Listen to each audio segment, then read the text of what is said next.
What exactly does all of this have to do with pretending to be poor while being affluent and all this nonsense?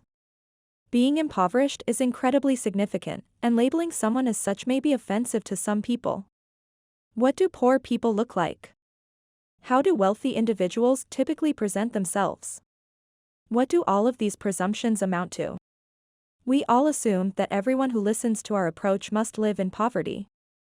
This is a generalization that we all make.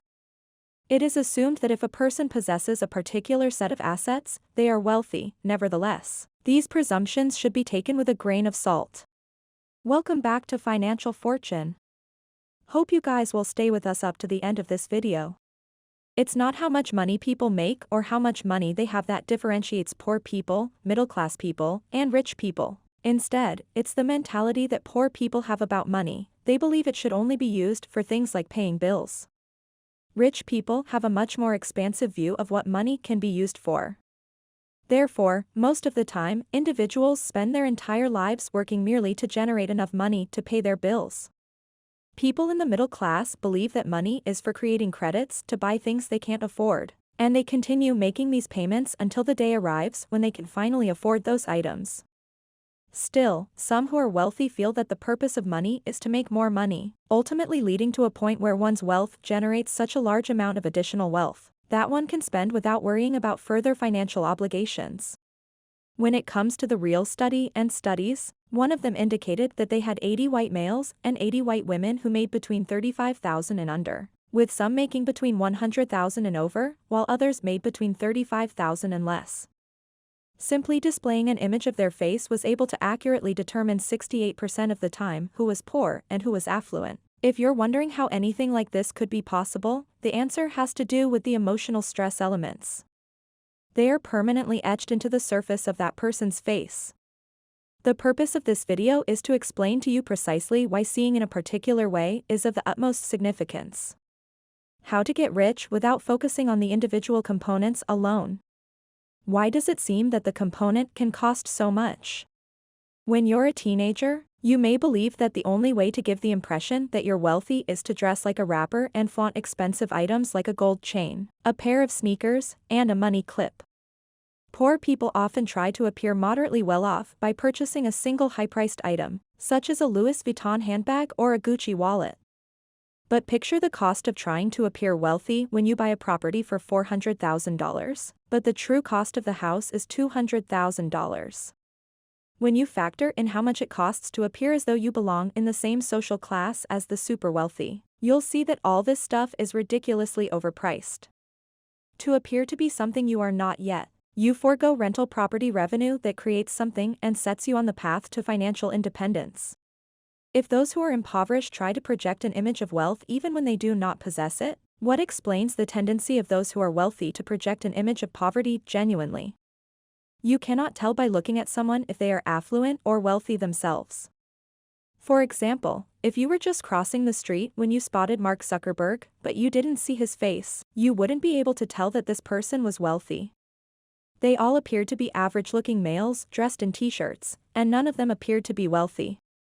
You can't see the wealth of a lot of rich individuals because their wealth is an option that they haven't yet chosen to use so that they can maintain their ability to be financially independent. You jump to conclusions about him because of the expensive stuff he has. For him to be able to purchase it, he needs to have money, and even if he does not have money, he needs to have credit to be able to purchase it. All of these are presumptions that come readily to us. Stop Trying to Seem Rich advises a book with titles like The Average John Millionaire and The Millionaire Next Door. It's funny how people with less money strive to act like those with more money, yet wealthy people don't behave that way. You have to realize that when you try to imitate the wealthy, you are copying people who are most of the time also poor and trying to look affluent. In other words, it is poor people trying to copy other poor people. They cannot comprehend it, and there is also an additional factor. You have affluent people, but they glitter, which indicates that only a small number of people are wealthy. You also have those who are exceedingly wealthy. People like that are the ones you see driving around in Lamborghinis and Ferraris and living in mansions. Still, the vast majority of wealthy people who are millionaires also do not have possessions like that at their disposal. They live in normal residences, drive cars, and have financial accounts that operate correctly. The fact that they have achieved their financial goals, even though they are dull, uninspiring, and uninteresting, does not change the fact that they have succeeded. You wish to imitate or attempt to acquire true wealth. In other words, you want to be like those individuals. The typical person lives in a typical house, drives a typical automobile, and has no outstanding financial obligations. You want to model yourself after people like them, you don't want to model yourself after flamboyant people. They have more than $20 million, which allows them to buy a Ferrari without any anxiety because, statistically speaking, it is unlikely that they will ever reach there. Therefore, you model your behavior after others who have already achieved your desired success. So, what exactly is the point of all of this? What can you take away from this experience? To begin, it should be stated unequivocally that first impressions are important.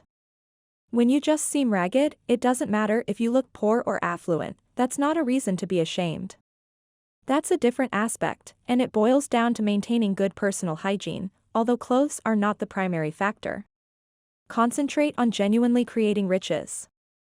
Read the book stated earlier in the video so that you are aware of the qualifications, personality qualities, and daily activities of the wealthy. Where do the funds originate? What are their genuine means of wealth accumulation? The risk of judging a book by its cover is that it might lead you to assume something or to want to acquire items, so that you look a certain way, even when those assumptions and purchases are meaningless.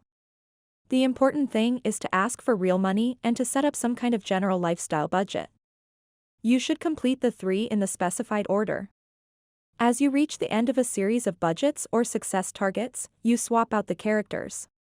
Still, step 1 is to make a budget, and that budget is what you'd need to survive if everything went wrong in your life. If you lost your job, if you were constantly worried about money, if you had to pay your expenses and just meet the necessities. How much money do you need each month when you consider everything you would want to buy? You'll have a different outlook and set of priorities by the time you reach that age, so you won't be as interested in flashy material goods. Being wealthy is not a desirable aesthetic quality. Statistics confirm that these are viable financial prospects. While it's true that you shouldn't judge a book by its cover, the reality is that most of us do so anyhow. Thank you so much for watching, and please don't forget to hit that like button, share this video, and subscribe to the channel.